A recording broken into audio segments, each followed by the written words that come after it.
things are moving very fast these days. The energy out here on this leading edge on planet Earth has never moved faster. There have never been more outside the vortex with stronger asking. And when more are asking, the energy moves faster, which means for those who are in the vortex, the energy lifts you. It supports you. It gives you clarity. It makes you feel wonderful. And it delivers to you over and over and over again. But for those not in the vortex, this fast-moving energy beats you up. So our encouragement during these hours that we are together is that you accept the reality of this vortex of creation. Understand that your inner being is in there as the holder, the maintainer, the placeholder of all that you've become. And if it is your powerful desire, not so much to get in the vortex, but to recognize when you are in there and then just milk it a little bit, what you will begin to do is to allow the vortex to train your frequency upward. Because you cannot focus upon the problem and the solution at the same time. It's one or the other, you see. And it's so much easier to maintain the vibration of the solution once you are in the vortex. In fact, that's when all of the clarity and insight comes to you. When you're in the vortex, that's when the manifestations begin to reveal themselves to you. The reason this conversation is not very well received by a lot of people is because they are accustomed to looking at things that are manifested, and they sort them into piles of wanted and unwanted.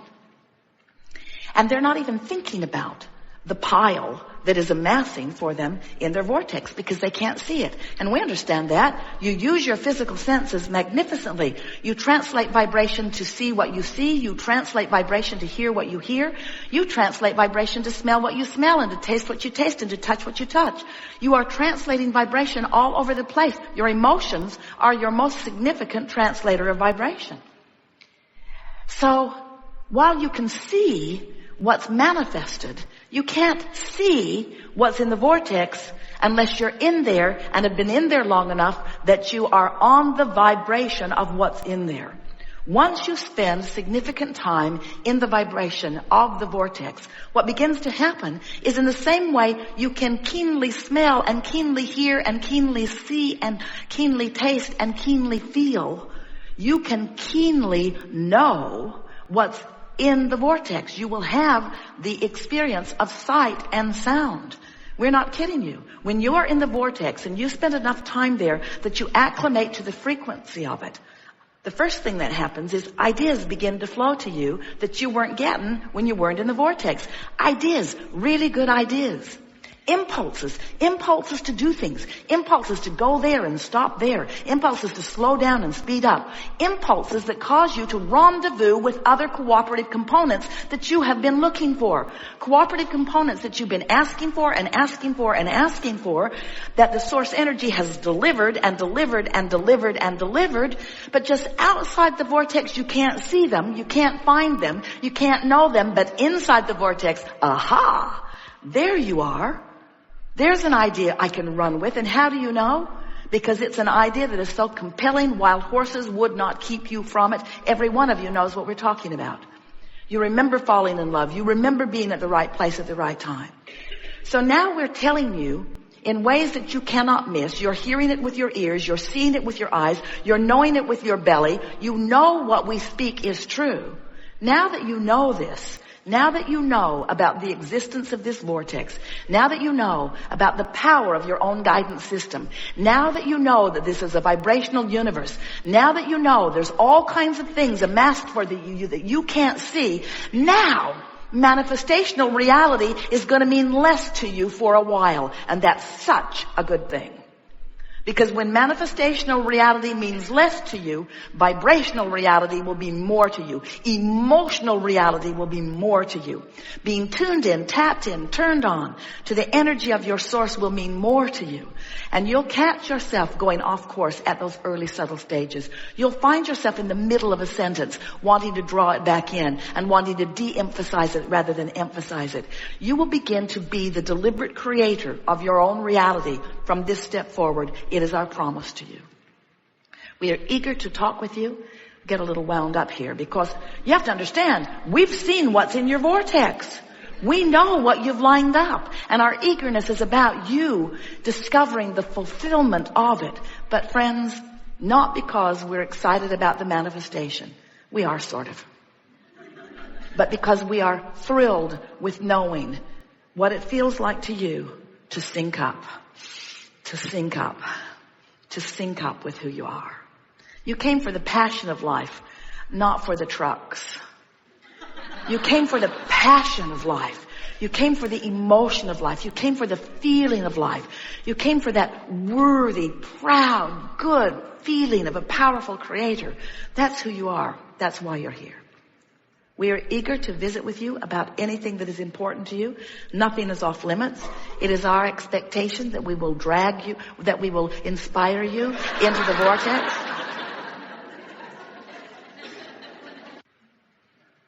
Today, we're going to talk to you from inside the vortex, pulling out all the stops, calling you toward who you really are. By helping you to understand that this law of attraction, who really is your friend, has amassed all kinds of wonderful things for you. And in any moment of time, if you don't feel good, it's not because you're not worthy. And it's not because you haven't asked. And it's not because what you've asked for has not been answered.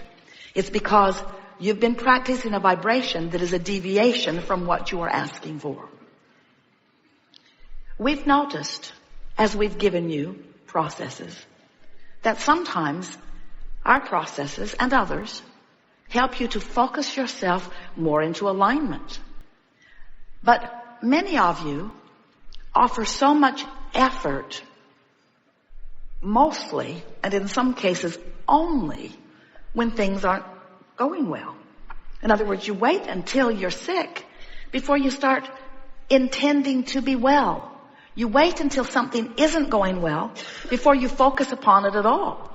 In other words, it's almost like you've become so problem-oriented that you're sort of stuck in the vibration of the problem much more than you intended when you decided to come forth. Oh, you knew there would be variety. You knew there would be contrast. You knew that the contrast would help you to sharpen your focus. You knew, even if you were a one-celled organism, that this contrast that surrounded you would help you to define new desires, and that the evolution of your species would be about that. You knew all of that. So you came fully understanding contrast and embracing it, because you knew then, the larger part of you still knows, that when a problem comes into focus, the solution does too. We just want to help you get more solution-oriented faster by being more sensitive to your emotions early on, so that you catch those off thoughts, those off memories, those off beliefs, those off vibrations before they get such a foothold that then they really have your attention. It's so much easier to catch them in the early subtle stages than to wait until it is more full-blown in your experience. So, toward that end, we're going to make a very striking analogy for you. We really want you to hear this above all things you've ever heard. Did you read Ask and It Is Given? Did you read 22 Processes? This trumps all of them. And here's why. Vibration is everything. So let's say that you are experiencing shortage of dollars, shortage of financial prosperity, or anything really.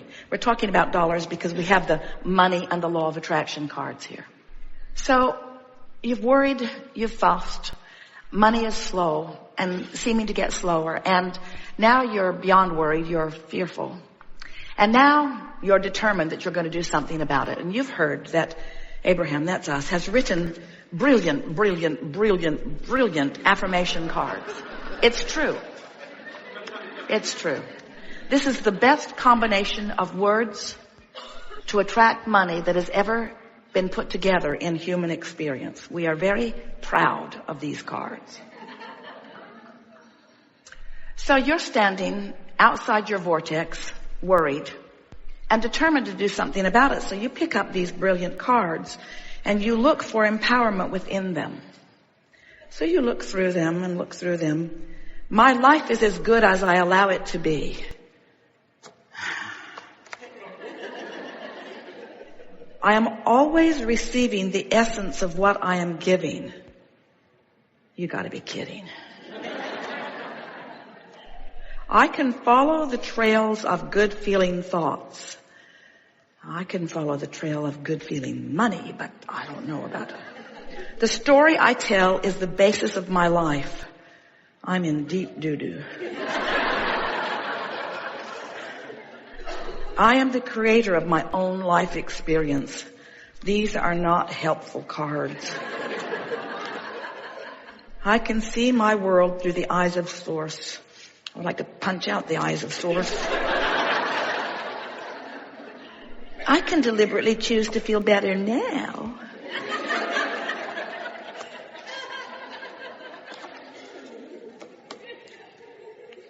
There's not one good card here. There's not one good card here.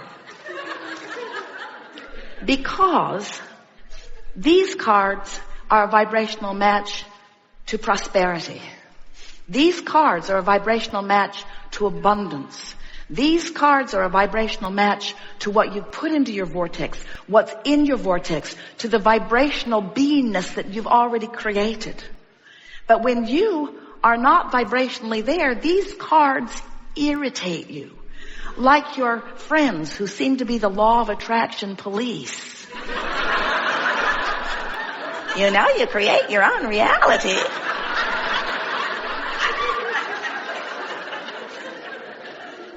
So what we're wanting you to understand is that when you are outside the vortex, when you are in that vibration of resistance, when you're down, when you're feeling negative emotion, that is not the time to gird up your loins, to get your lips stiff, especially the upper one.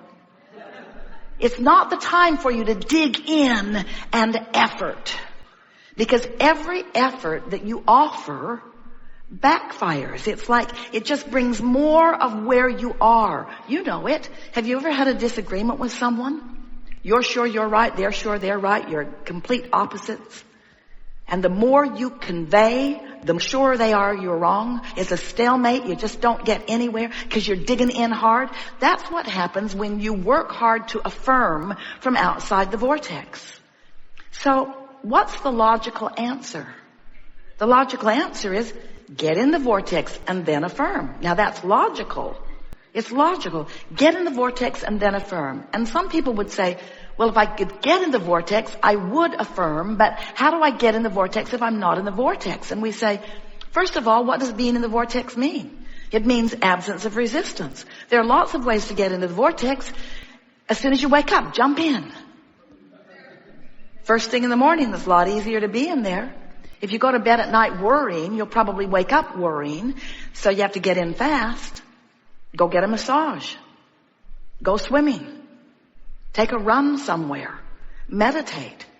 You are in the vortex many times every day. You just don't stay long enough to really recognize that you're there. And often you don't stay there long enough to really milk it and shift the vibration of it. So that's what we're going to be doing here today. Now, you are a room full of rather remarkable people because, first of all, you know about this vibration stuff. And you understand your emotions. And you've been making decisions about feeling better. We have enjoyed this interaction immensely. It is delicious to come together with those like you who are coming to know the power of who you are. This has been a remarkable day. We've talked about a lot of different things, and we are feeling utterly satisfied with the motion forward that we've made in terms of new ideas, but mostly with the coming into the vortex that you all have achieved. You now know too much. You can never again be out of the vortex and not know what it means, and that's such a wonderful thing. There is great love here for you. And as always, we eternally remain with all of your four-legged friends and on and on and on in the vortex.